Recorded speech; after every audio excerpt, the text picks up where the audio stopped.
Oke, cek. Halo semuanya, selamat datang kembali di Stella Sport. Di sini saya akan review ya perebutan tempat 3 dan final FIFA World Cup yang akhirnya dimenangkan oleh Spanyol untuk pertama kalinya sejak tahun 2010. Oke. Pertama saya pengen bahas dulu soal perebutan tempat ketiga, which is antara Prancis dan Inggris, yang berhasil dimenangkan Inggris dengan skor 6-4. Dan Prancis ini skornya sinting sekali. Ini main sepak bola atau fun football atau futsal? I don't get it. Gitu. Oke, kita bahas match dulu. Jujur babak pertama, saya memang nggak ketiduran, masih ketiduran gitu Sam. Jadi nggak sempat nonton gitu. Oke, dimana gol pertama dicetak oleh Declan Rice. Oke, Declan Rice yang manfaatkan blunder dari pemain Prancis sehingga dimanfaatkan sampai Declan Rice 1-0 untuk Inggris.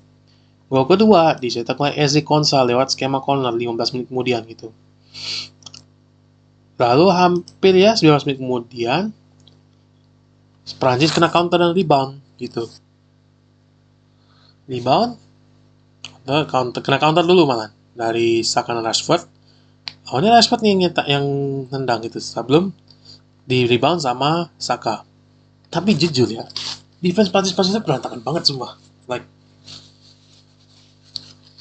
parah lama loh itu. Parah lama loh itu betul. Inggris apa tuh? Zaman nendang tuh tapi mereka ya kayak tidak rapi gitu defense-nya. Itu habis itu ya 9 menit kemudian Saka nyetak brace. Oke, lewat Ciamik dari passing dari Eze. Oke. Jadi sebenarnya Prancis punya peluang sebenarnya. Ya cuman ya sayang nggak bisa di convert jadi gol. Halftime 4-0 untuk Inggris. Ini Deschamps pasti marah dengan lihat hasil itu ya. Sehingga entah gimana atau gimana Mbappe nyetak gol langsung 3 menit setelah babak kedua dimulai gitu. Nyetak gol 6 menit disusul Barcola. Nah ini bisa bangkit nih. Lalu 12 menit kemudian Mbappe nyetak brace. Nah ini bisa nih Prancis bisa nyetak bisa comeback ini. Cuman ya menit 87 kena penalti pula. Prancis dimanfaatin lah sama Saka yang nyetak hat-trick. Oke. Lalu 90 plus 6 kemudian itu betul Prancis balas dengan gol Dembele sebelum ditutup dengan golnya dari halfway line, golnya Jude Bellingham yang dia bawa giring bola dari halfway line dari tengah lapangan. Sehingga Inggris kunci posisi 3 di kompetisi ini, oke? Jujur, if I'm honest with you, oke? If I'm honest, oke? Ini game sebenarnya ya kelihatan bahwa mereka ini ya sudah setengah-setengah gitu.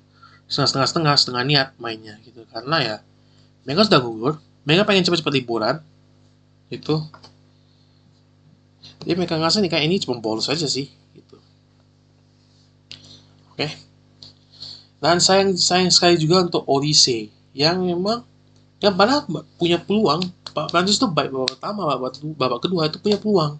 Cuman sayang Olise-nya lagi jelek finishnya, sayang sekali situ. Aduh. Oke, sayang banget gitu. Dan ini juga adalah match terakhir Didier Deschamps sebagai pelatih kepala Prancis, di mana dia akan digantikan sama Zinedine Zidane kabarnya. Oke. Dan ini pencapaian terbaik untuk Inggris sejak juara dunia tahun 66. Oke. Oke. Not the way they wanted though, but at least it's so free. At least they go out with a head held high. Dan sampai akhirnya penentuan kita ada final antara Spanyol dan Argentina yang baru saja terjadi di mana Spanyol menang 1-0 setelah lewat extra time dan menjadi juara dunia untuk kedua kalinya sepanjang secara tim. Oke. Kalau mau jujur, boring. I have to be objective. Boring banget semua. Bukan boring itu kayak mana ya? Boring karena ya Spanyol tuh ngepres terus. Ngepres sampai Argentina gak dikasih peluang sama sekali gitu. Karena gak dikasih peluang ya Argentina mau ada mau ya parkir bis. Parkir bis ya diperparah dengan kartu merah Enzo di injury time babak kedua. Imbasnya Argentina mau ada mau ya parkir bis dan demi ngincer penalti gitu, penalti shootout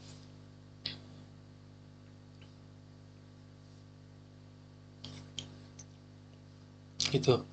Nah sayangnya di 106 babak kedua menit pertama babak kedua extra time jebol gol Argentina lewat gol Ferran Torres gitu. Dan jujur dan ya habis itu ya Argentina baru mulai menyerang, but it's too late gitu. Karena sudah 10 kartu, sudah 10 pemain ya. Kenapa nggak nyerang dari awal gitu, like why gitu. Tapi bisa jadi karena ya di press terus ya, what do you want to expect itu. Oke. Dan di sini juga ya Lisandro Martinez juga ya sayang sekali karena harus tarik keluar lebih awal karena cedera dan diganti sama Otamendi. Oke. Dan untuk asisnya si Ferran Torres yang asis adalah Nico Williams dan jadi dua pemain cadangan yang berkontribusi pada final kali ini. Oke. Nah, jujur man of the match-nya adalah Ferran Torres, tapi menurut saya pribadi adalah ini agak bias. Emi Martinez. Gila sih. Tanpa Emi Martinez, Argentina bisa dibantai babak gol itu. Dan tidak hanya dibantai babak gol, Pak. Bahkan sampai extra time udah sampai. Gitu. Bisa 2-0, 3-0, 4-0. Mereka belum tahu ada Martinez gitu. Argentina. Gitu. Sayang banget. Dan Messi di sini bisa bilang jujur aja, dijaga ketat. Messi di sini dijaga ketat. Gitu. Habis-habisan. Sehingga ya Messi tidak dikasih banyak ruang. Gitu.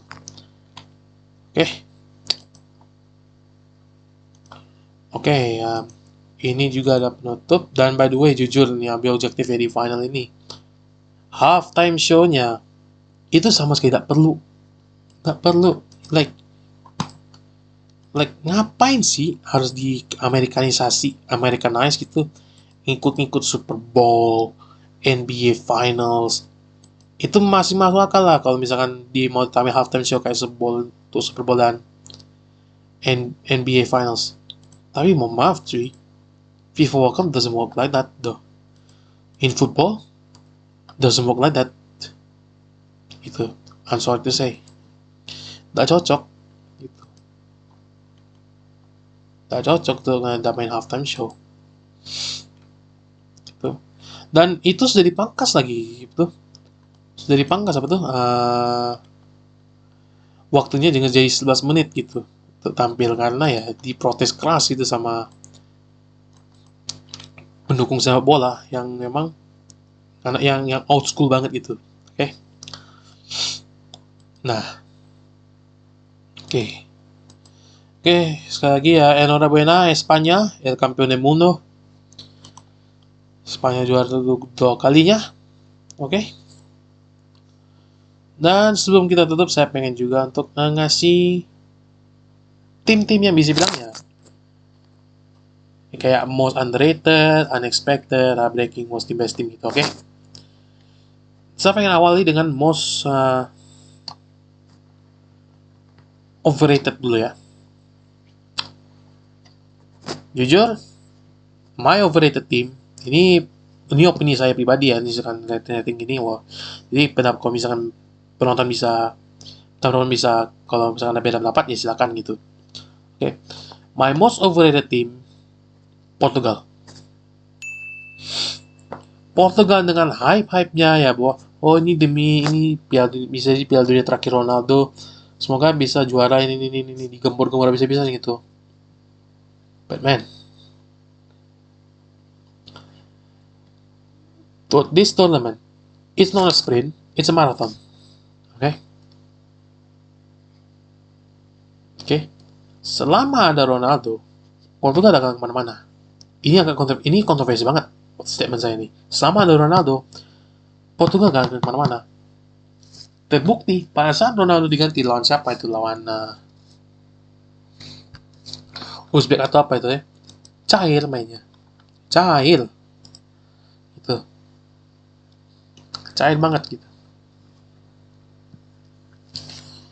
Oke, cair banget gitu mainnya tuh tanpa Ronaldo. Sedangkan kalau ada Ronaldo, semua harus fokus ke Ronaldo. Kalau enggak, kalau Ronaldo dikasih bola, ngambek gitu lah, disenap gitu lah. Lah, adalah. Like, give it up. Gitu.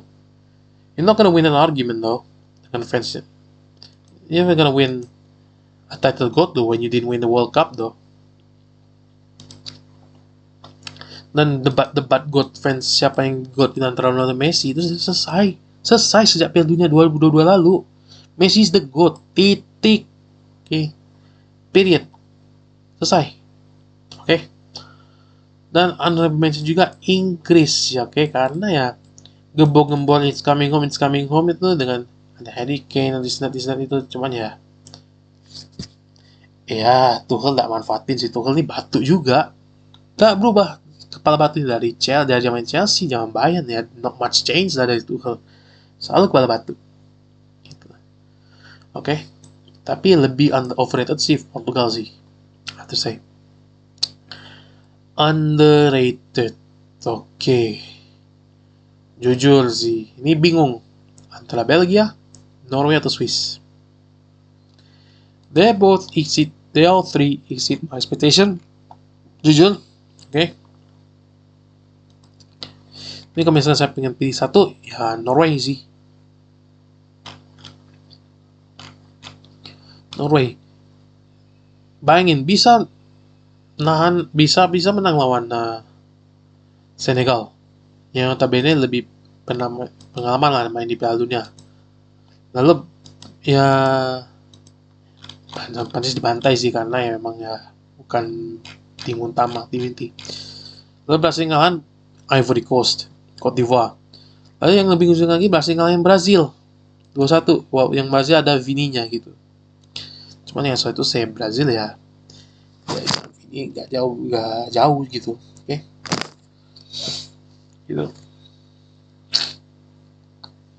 Overrated sih. Nah itu underrated by the way Norway sih. Kalau tim yang paling saya kecewa di Piala Dunia kali ini adalah Korsel. Jujur, tim yang paling mengecewakan. Saya ekspektasi Korea jadi bisa juara grup dengan grup yang ada. Yang mana dia satu grup sama Meksiko, Ceko dan lagi Arsenal gitu.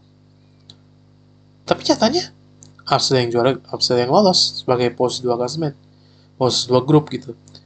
Dan Korea walaupun pos 3 tidak lolos karena poinnya tidak cukup gitu.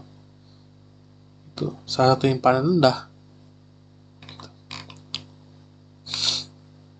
Dan considering dengan grup yang ada ya harusnya bisa ekspektasi bisa bicara banyak Korea, cuman ya karena pelatihnya bisa bilang pelatih yang pernah bawa Korsel hancur lebur di Piala Dunia 2014 ya, sehingga ya ini yang jadi gagal lagi di Piala Dunia tahun ini. Itu ini pelatih memang true miskin taktik gitu, sangat miskin taktik. Imbasnya apa? Dihajar habis-habisan itu. Pelatihnya Korea si Hong Myung-bo sama presiden KFA-nya gitu. Diprotes habis-habisan, dihujat habis-habisan sama fans supporter Koreanya gitu. Itu. Dan emang yang banyak masalah dari 2 tahun belakangan nih, banyak masalah di KFA gitu. Terutama pemilihan Hong Myung-bo itu yang dikatakan karena diduganya ini didugaan sih, belum tahu benar apa tidak itu diduga karena ya Hong Myung-bo dekat sama presiden KFA saat KFA emang gitu. Gitu. Padahal di situ ada kandidat lebih bagus itu, seperti salah satunya siapa? Jesse Marsh. Jesse Marsh tuh sebenarnya bagus, pelatih yang bisa bisa bisa ngangkat sebenarnya Korea ini, cuman ya presiden KFA saat itu si Chong Mong Gyu milihnya si Hong Myung Bo. Dan jangan salah, kegagalan timnas Korea nih itu presiden sampai kaget dan kecewa sama hasil yang diraih sama Korsel ini. Presidennya kecewa di Lee Jae-myung, kecewa berat gitu. Sehingga dia pengen ada investigasi terhadap KFA ini. Ini artinya apa? KFA lagi tak beres gitu. Gila itu. Oke. Dan satu juga Uruguay ya, cuman ya Uruguay ya don't expect much lah gitu. Oke. Tim yang paling saya tidak expect jujur ada 2 sebenarnya. Satu yang Norway, tapi saya sebagai underrated considering mereka pertama kali masuk Piala Dunia sejak tahun 98. Dan ini yang paling saya ngejutkan adalah the debutant Cabo Verde. Oke. Cabo Verde saya prediksi memang nggak lolos dari fase grup. Cuman pas turnamen berlangsung, gila nih tim. Defense rapi, depannya juga bagus, juga lumayan lah. Biasa, tapi solid gitu. Itu solid tim gitu. Bahkan bisa berhasil nahan serangan Spanyol, berhasil nahan imbang lawan Spanyol, nahan Uruguay dibalas 2-2 gitu. Terus nahan Arab Saudi, sampai juara 2 klasemen, juara 2 grup itu walaupun gitu. Walaupun dikalahkan sama Argentina di 32 besar, cuman Agawede ngelawan banget gitu. Gila itu emang gitu. Jadi ya Cabo Verde emang udah layak jadi most unexpected team, oke? Tim yang paling ngenes, most heartbreaking team adalah 2 tim, Iran dan Jepang, oke? Iran neseknya karena apa? Karena 3 kali main, 3 kali seri, 3 tidak pernah kalah malahan, cuman saya yang tidak lolos. Oke? Dimana Iran dari grup G nahan imbang si Belgia, Mesir, dan New Zealand. Yang disayangkan dari Irannya adalah mereka tidak manfaatin pas lawan New Zealand gitu. Kalau misalnya mereka menang aja 5 poin, lolos itu si si si si Iran itu jadi 5 poin, seri dong sama Belgia, Mesir, dan Iran. Itu sayang banget gitu lah, Iran harus 5 kenyataan pahit, 3 kali main, 3 kali seri tapi tidak lolos ke 32 besar. Oke. Tapi memang considering mayoritas ya 7 tim dari 12 tim yang finish pos 3 itu adalah 4 poin ya, masih satu yang bisa lolos dengan 3 poin, yaitu si Senegal, karena mereka nyetak gol lebih banyak dan sisi golnya lebih besar juga, plus 2 dibandingkan Iran 0 gitu. Ini sayang banget itu, oke? Sedangkan untuk Jepang ini belum pernah sampai sekarang belum pernah menang di fase gugur, oke? Padahal Jepang mimpin 1-0 lewat golnya Jamek kali dari itu, siapa lupa namanya, ini siapa cek dulu namanya, ini si forgot siapa itu, si Sano. Oke. Sebelum dibales lewat golnya Casemiro dan Martinelli. Ngenes. Karena mimpi Jepang untuk menang di fase gugur ditunda lagi. Sayang banget gitu. Tapi yang paling heartbreak sih Iran sih. Tim paling buruk ya Tunisia dan Panama. Oke. Tunisia ini parahnya apa? Karena mereka dibantai habis-habisan. Oke. Sama mereka ganti pelatih di habis dibantai di masa Swedia. Which is ya gila sih, terlalu sitting itu. Dan ada poin, sedangkan untuk Panama mereka parahnya karena tidak nyetak gol sama sekali. Nol. Golnya nol. Like how does that though? Gitu. Make sense itu. Like how? Gitu. Kok bisa? Okay. How gitu. Nggak ngerti lagi aku. Oke. Okay. Walaupun Irak juga parah sebenarnya. Irak tuh sebenarnya juga parah gitu. Karena ya cuma sih nyetak 1 gol kebobolan 12, golnya lebih sedikit daripada Tunisia. Tapi ya Irak tuh lawannya siapa? Lihat dulu. Prancis, Senegal, Norway. Tunisia lawannya ya juga ya si Belanda, Swedia, si Jepang ya. Harusnya bisa nahan lah Tunisia itu. Cuman ya agak disappointing juga sih tim ini hanya bisa-bisa gitu. Oke, best team ya harus dibagi lagi 2 tim inilah, Spanyol dan Argentina. Spanyol itu karena kompak antara kekompakan di timnya itu, sedangkan Argentina karena eksplosifnya, di mana pada saat mereka naikin tempo permainan, boom, bahaya mereka gitu. Ya itulah 2 tim yang saya bilang best team of the World Cup this year. Oke. Sekian dulu untuk review third place playoff dan final. Thank you banget nonton, dengerin lah lebih tepatnya dari grup stage pertama review Piala Dunia sampai final ini, oke? It's been hell of a month.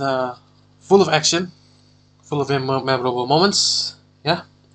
Thank you banget ya. Jangan lupa like video ini, yang belum subscribe jangan di subscribe. Jangan lupa juga yang video lainnya, oke? I'll see you next video and see ya.